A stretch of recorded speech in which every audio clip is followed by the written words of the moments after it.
स्त्री शिकली तर घर शिकतं असं म्हटलं जातं, ते खरंही आहे. मात्र मुंबईमध्ये एका 68 वर्षांच्या आजीनं आदर्श निर्माण केलाय.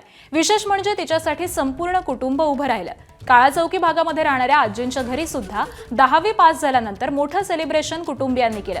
कारण निर्मला लोखंडे यांनी वयाच्या 68व्या वर्षी 10वी परीक्षा दिली आणि त्या 50% गुणांसह पास झाल्या.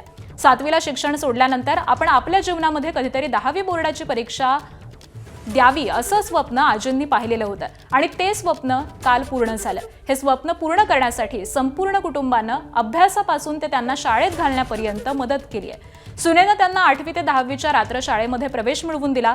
इंग्रजी गणितासारखे विषय कधी मुलांनी तर कधी त्यांच्या नातवंडांनी आजीला शिकवले आणि आपली आजी 10वी पास झाली पाहिजे यासाठी संपूर्ण कुटुंबानं आजीची मदत केली. आजीची जिद्द सुद्धा तेवढीच होती, त्यामुळे आजीनं या वयामध्ये हे यश मिळवून दाखवलंय. मात्र आता 10वी झाल्यावरती आजींची नातवंड आजीला कॉलेजला जावं असा हट्ट करतायत. नातवंडांचा आग्रह पूर्ण करण्याचं आजीनं ठरवलेलं आहे आणि त्या आता कॉलेजला ऍडमिशन घेऊन 12वी देखील पूर्ण करण्याच्या विचारात आहेत.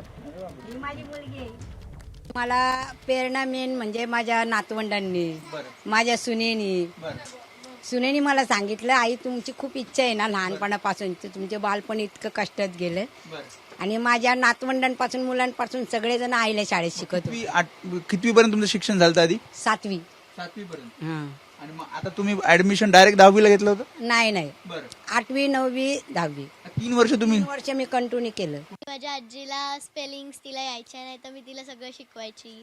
2 लेटर वर्ड्स सगळं शिकवायची. कसं वाटतंय आता आजी 10वी पास झाली? खूप जास्त छान वाटतं. माझी खूप इच्छा होती की त्यांनी जरा घरातलं दुसऱ्या गोष्टींकडे लक्ष न देतात स्वतःकडे लक्ष द्यावं.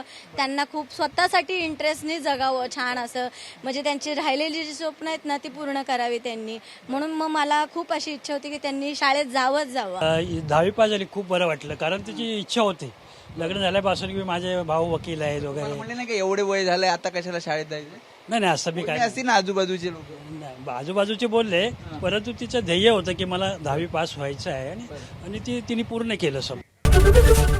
एबीपी माझा, उघडा डोळे बघा नीट.